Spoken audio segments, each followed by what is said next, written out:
हाँ हाँ तो केना भेलै टॉकिंग हम जाय छलू पत्ता खरे बउआ बुझलू। हाँ आ उ बोंगक पोता आबै छले बकरी चरबैत। हाँ आ उ नैते में सेटलमेंट भ गेलै गप्पे सड़का में। आ हाँ। सेटलमेंट जखनते भेलै तखनते हमरा गाँव में ल जाके पेश देलक यो।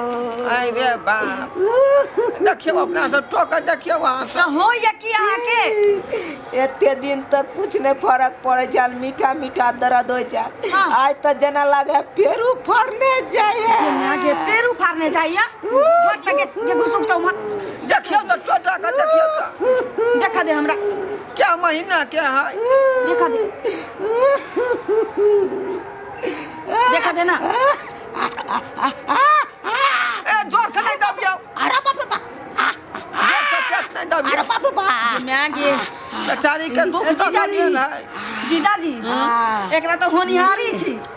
होनहारी हाँ अरे बा होनहारी हाँ अरे तो बात हम नया सुन रही यहाँ आइए आके ना बिया ना दान भेलै तो फेरी मेहमान के ना भ गेलै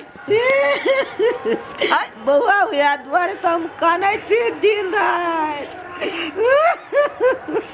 जीजाजी अगर जे छोरा या छोरी हेतै तकर बाप के हेतै। नहीं कानू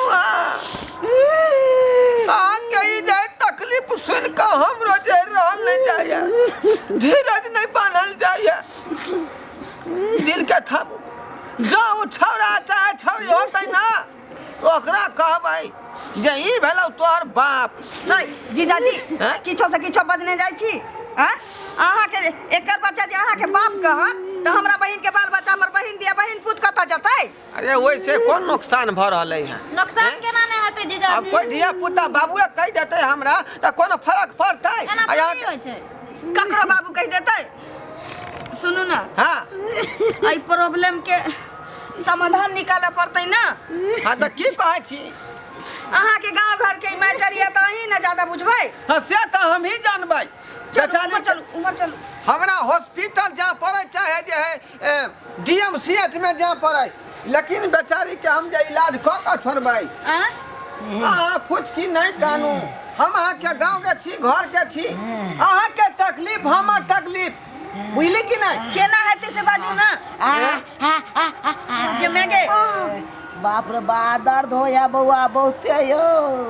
जोर जोर से टीस मारे लगे नहीं बत्तीस मारे है। बेचारी परेशान समस्या छै। बहुत जटिल है एहन कर वहाँ सब जाओ हाँ। ए बेचारी के धिया पुता भ जेतै हाँ तकरा जे है फेन जे है होश हवाल देख लेबै ना तब एबै हम घर तो जीजाजी के कह देबै दीदी के तो हम कहिए देबै लेकिन अहाँ एतऽ रह के की करबै।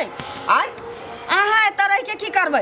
एगो दुखियारी के छोड़ के चल जाए बीच मन धार में बुच्ची अहाँ तो मरद छियै ने जीजाजी। अहाँ तो की जाने गेलिए यहाँ तो थी दूसरा गांव के ई बेचारी हमर ग्रामीण भेलै हम एकरा किन्नौ ने छोड़ सकै छै ये हाल में हम बउआ आय बउआ अब आए के सहारा हम रह।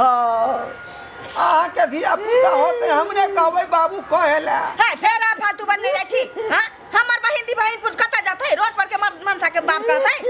तो यहाँ जाओ ना बहन के कह देबै जीजा आई नहीं यार इमरजेंसी में है फुचकी अहाँ नहीं कानू चल गे चल अहाँ खातिर हम जे है कुछ करे ला तैयार छियै बुझली कि ना गे दीदी हां जीजाजी ये तरह का की करते?